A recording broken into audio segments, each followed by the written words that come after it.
What's going on, everybody? Welcome back to the 40K Cafe, and today we're going to be talking about the Black Dragons. I was just talking to one of my friends about salamanders and some of their successor chapters, and he wanted to know specifically about this one. In complete transparency, I'm not 100% experienced with all of the successor chapters of the salamanders, and this is actually one of them, but I'm going to do my best. The Black Dragons are a very unique successor chapter of the Salamanders, founded during the Cursed Founding, and if you couldn't tell by their looks, you can understand why. Their gene seed, like many of the others amongst the Cursed Founding, experienced genetic flaws or mutations, and in their case, it was their osmodula zygote that mutated beyond its normal means. As you can see in this picture here, their bones grow faster and larger, as well as their bone density is much more intense than any average space marine, which that's already saying something. Some of those have their bones grow to the point where they can be utilized as weapons, and they can be implemented into a special unit amongst the Black Dragons known as the Dragon Claws. Here, the units utilize their own bone structure as weapons in close quarters combat, and as a result of the severe mutation, some of them must even wear custom-made power armor to compensate for how large their bone structure has mutated. Because of their severe mutation, like many of those in the Cursed Founding, the Inquisition looks at them with a very distant gaze. They question their loyalty, believing them to be heretical mutations, and there are other Space Marine chapters that outright will not work with them.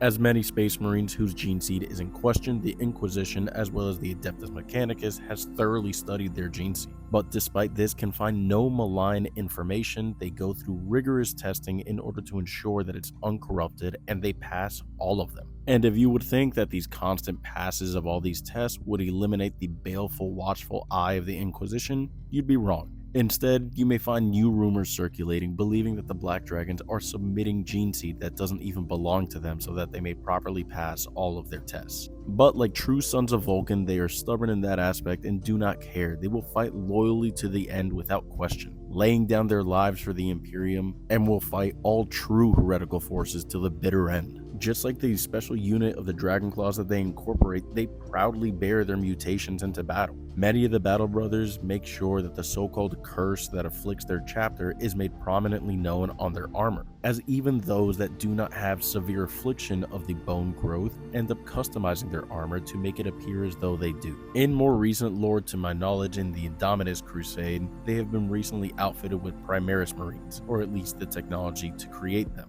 Additionally, as a result of the Great Rift and all the catastrophe that has beheld it, further investigation into the Black Dragons by the Inquisition has all been put to a halt. There are more severe matters to attend to throughout the Imperium rather than investigating a chapter that has proved their loyalty time and time again. Like always, the Imperium is besieged on all sides, and with the Great Rift opening even more, the Imperium will need all the help it can get, especially from loyal sons like those of the Black Dragons. Maybe their actions amidst the Indominus Crusade will see them earning a homeworld, or even that we will gain more lore about them, understanding who their chapter master is, and bringing more recognizable members into the lore and the forefront. And I think I got as much possible as I could about them that I know of. But with that being said, drop a comment if there's anything you guys want to hear about next, and as always, remember to follow for more.